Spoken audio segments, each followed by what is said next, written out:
Hi, my name is Lauren Allen, and this is my video homework 3 for elementary stat.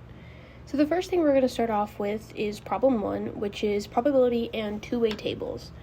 So we have our two-way table up here that goes over the distribution of associate's degrees, bachelor's degrees, master's degrees, and doctorates between males and females. So question 1 asks, if you choose a degree at random, what is the probability that the person you choose is a man? So what we want to do for this problem is we want to look at the probability of a man. So the first thing we have to do is we need to find the male column. So that's right here. And we want to go all the way across till we get to total man. And so that's going to be 1657. And so because there is no conditional part of this, we just do it out of the total. So we get 1657 over 3,990, and we just divide that, and we get 0.415 as our probability of choosing a man. And then, so if we have a conditional probability for problem 2, that asks, what's the probability you choose a man given the man received a master's? So we have man given a master's, which is basically just, if we're looking at our table, the box where the man and the master's columns meet over the total master's degrees. So we have 340 over 813, and that is right here, 0.418. And so our next problem is, are the events choose a man and choose the master's degree independent?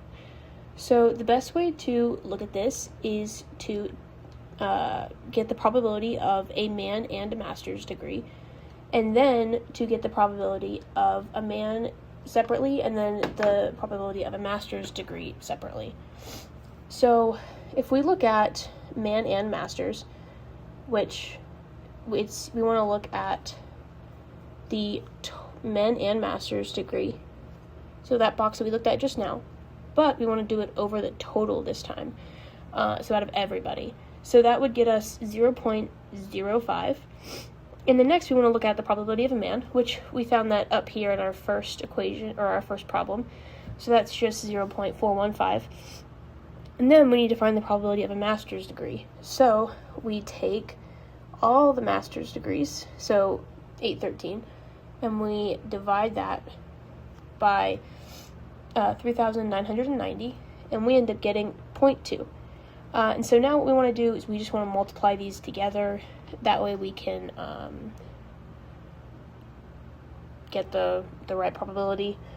And we end up getting 0.84.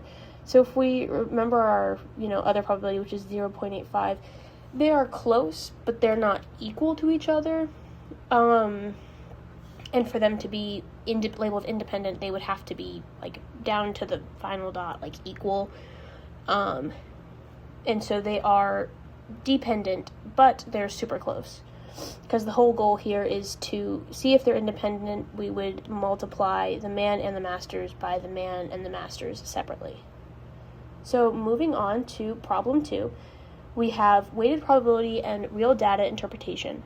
So the number of adults who have used dating apps under 65, 17% is 18 to 24, 41% is 25 to 44, 42% is 45 to 64, and then of those groups, so 27% of the 18 to 24-year-olds online date, 22% of the 25 to 44-year-olds date online, and then 13% of the 45 to 64-year-olds date online.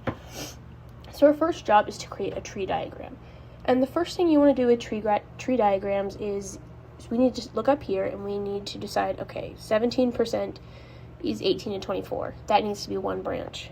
41% is 24 or 25 to 44. That needs to be another branch. And then 40% is 45 to 64. So that needs to be another branch. So we can kind of see down here, okay, we have our 18 to 24 branch, and that's 17. We have our 25 to 44 branch, and that's 41. We have our 45 to 64 branch, and that's 42. And the next thing we need to do is we need to come back up here, because we're going to make a second branch off of these original branches that we made. So when looking at the 17% of, adults that fall under the age range of 18 to 24, 27% of those adults online date. So we need to branch off of the 17% and go 27% of the 17 is yes, and 73% of the 17 is no. And we do the same thing for each of the other groups. So we branch off of the 41 because 22% of the 25-year-olds to 44-year-olds online date, so that goes to the yes branch, and we have another branch for no. That's 78%. And then our final branches are the yes and the no from the 45 to 64-year-olds. So 13% of the 42% of 45 to 64-year-olds date. So that's our yes branch. And then our no branch is 87%. So define events for each group and for used online dating, and write a formula that represents the overall probability of all the people under 65 that have used online dating. So if we look at our 18 to 24-year-olds, the probability of an 18 to 24-year-old of an adult under 65 that is 18 to 24 is 17. So about 17% of adults under 65 are 18 to 24. And then given our probability, so the probability that an 18 to 24-year-old has online dated is that 27% that we talked about up here. And that is just, kind of talks about, given that they are 18 to 24, have they dated online? Well, yes, they have, and so that's 27%. And this 73% up here talks about, yes, they are 18 to 24, however, that is given they have not online dated. And then moving on to 25 to 44, so our probability of an adult being 25 to 44 is 41%, just like up here in our tree diagram. And then our probability of a 25 to 44-year-old being on a dating app or using a dating app, online dating, is 22% up here. And then our 78% is it's basically the probability that an adult is 25 to 24 and have not used online dating. And then our 45 to 64-year-olds, so our probability that we're going to have an adult in that range is 42%, just like up here. And then the event that they have used online dating is 13%, like our tree diagram. So, of adults who are 45 to 64, 13% of them have used online dating. And then this 87% is just the adults who haven't used online dating out of 45 to 64 range. And then our total online dating would be, we would have to add the probability of an 18 to 24-year-old being in that, or an adult being in the 18 to 24 age range and online dating. We would have to add that with the probability of an adult being in the 25 to 44-year-old age range and online dating, and the probability of a 45-year-old to a 64-year-old, or an adult being in that age range and online dating. And that's not the same thing as our 13%, because those are givens, so you're only pulling from a specific portion of people, and this is just kind of out of everybody. So for number 3 is to compute the overall percent of adults under 65 who have used online dating. So we can use our equation from earlier that all of our probabilities added up. So to find the probability of this, so 18 to 24 and yes, what we need to do is we need to multiply this 17 times the 27. So if we do 0.17 times 0.27, that should give us 4.54%. And that talks about, the people who are 18 and have online dated, or 18 to 24 and have online dated. And we would just follow the same, equation with all the other age groups. So for yes and 25 to 44, we would just look at this 41 and this 22. So 0.41 times 0.22 is 9.02%, or 9.02%. And then with our final age group of 45 to 64, same thing. We come back up here, we would multiply 0.42 times 0.13. So 0.42 times 0.13, and that would give us 5.46%. And then to find the total online dating, we would just add all these percentages up, and we should get 19.07. So that's 19.07% of adults are online dating. And then why can't we average the percents to find the final answer? So you can't just average the 3 original events, because not every group is weighed the same. If you look back up at our tree diagram, there are so many more 25 to 44-year-olds and 45 to 65-year-olds than there are the 18 to 24-year-olds, and so that alone makes it disproportional, and we would not get accurate results.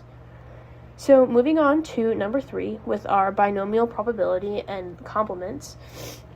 So instant lottery game gives 0.2 per chance of winning each play, assuming each play is independent.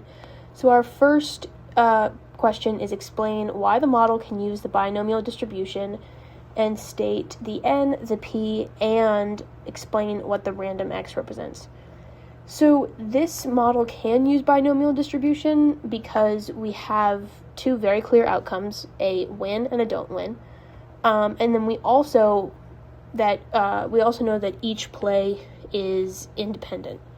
So it being independent is another beneficial factor, knowing that we have 2 categories, a yes and a no, a win and a don't win, or like a win or lose.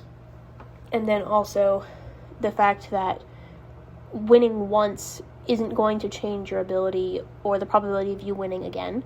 So n in this case is our number of plays. So how many times we play the lottery.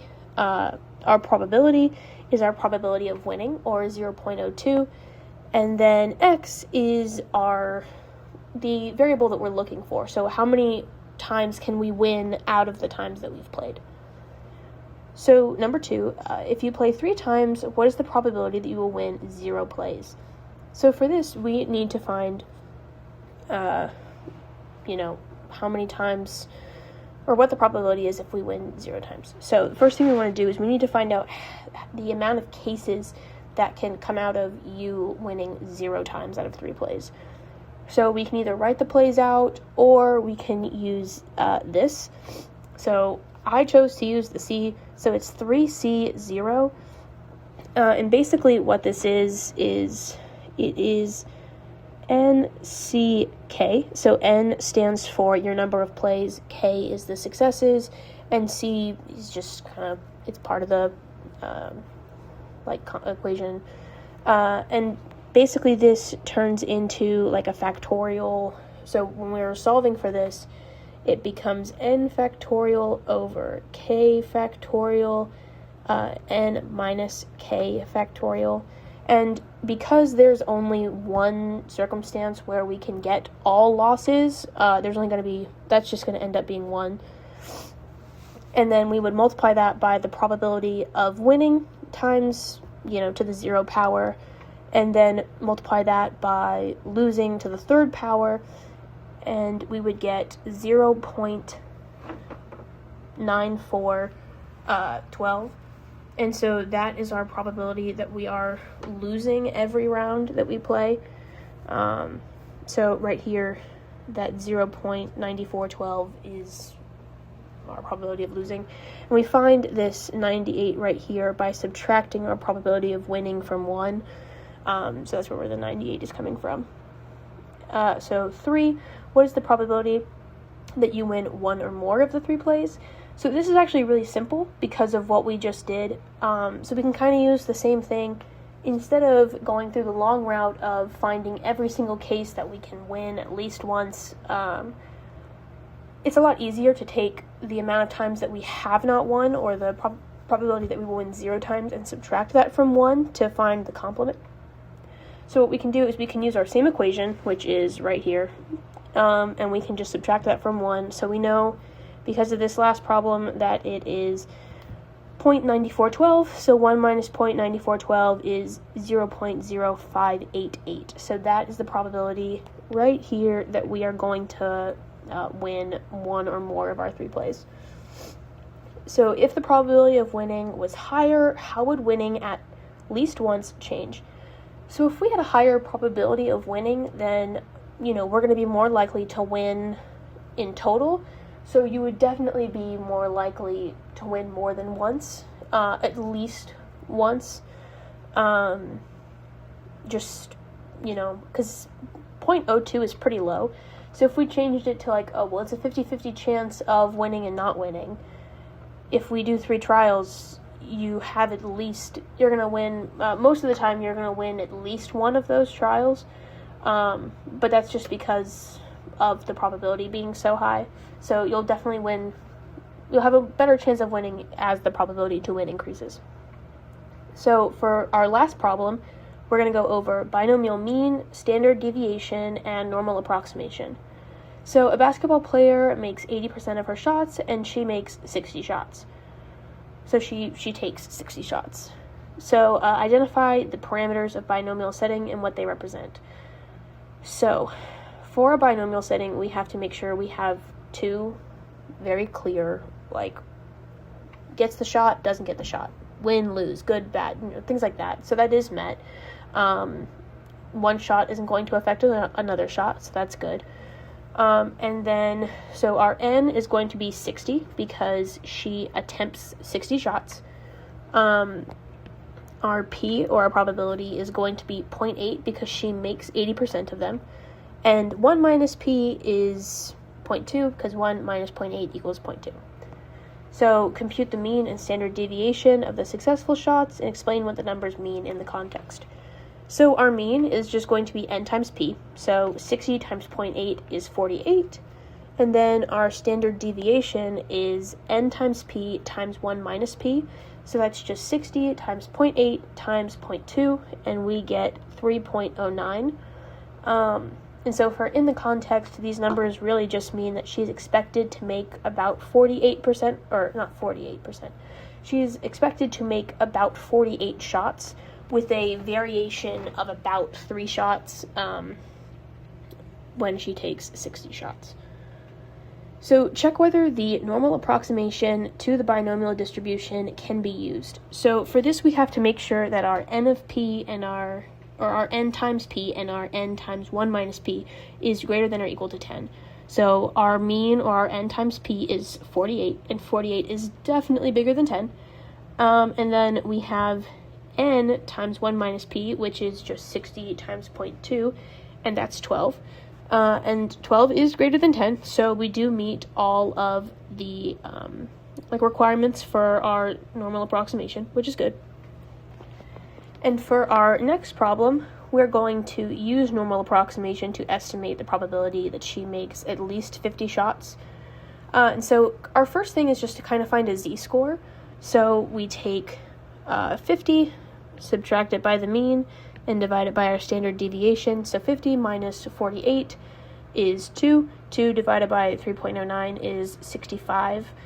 And then using our z-score chart, we go from 65, and we can find out that if we have a z-score of 0.65, then we get 0.7422. And if we look at this down right here, we want to do more than 50% or 50 shots, but this number, our 7422, will give us this. And because these scores are like cumulative, they build off of each other, so they're going to come up this way. So what we need to do is we need to subtract that by 1. So we have 1 minus 0.7422, and that gives us 0.578. We multiply that by 100, and then after rounding we get 26. So, using normal approximation, there's a 26% probability that she'll make at least 50 shots. And then our last question of the homework is, why do statisticians use the normal model for binomial probabilities, even though it is just an approximation? So, even though it is just an approximation, the normal model is extremely helpful because when our conditions are met, so when n times p is greater than 10 and when n times 1 minus p is greater than 10, our approximations can be fairly accurate. And it would get really difficult to use non-normal, distribution, I guess, and do all of that with cases where n is extremely high.